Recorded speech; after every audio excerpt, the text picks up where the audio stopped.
We made a series of trampolines that create sound when you jump on them.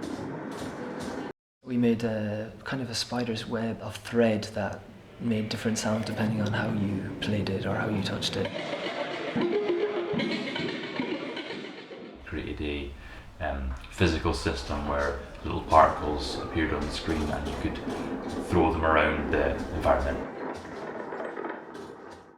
A kind of Russian doll thing where inside a suitcase was another suitcase, and each one you opened up there was a series of sounds that would play it and that layered on top of each other to create a kind of soundscape.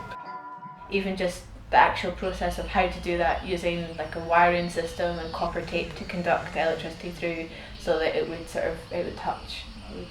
It was quite amazing, really.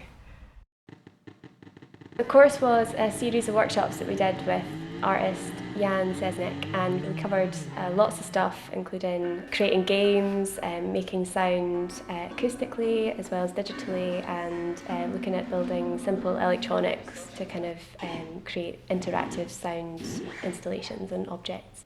Pretty cool, right? It was all working towards this exhibition that we knew was coming up towards the end, so we had kind of in the back of our head we had this idea of like building something with all of this knowledge that we gained in the workshops. One of the really interesting things as well was that we got to play with the Tinderbox Orchestra, and we created kind of an improvised piece with the orchestra and the interactive instruments we had made using random members of the audience. I thought the workshops were like really well planned out, really well organised and really well executed, and they were really fun as well as just being like super interesting. I would recommend this opportunity to anyone who got the chance, whether they're from an art background or a music background or a games development background, or any other art form actually, or even not an art form.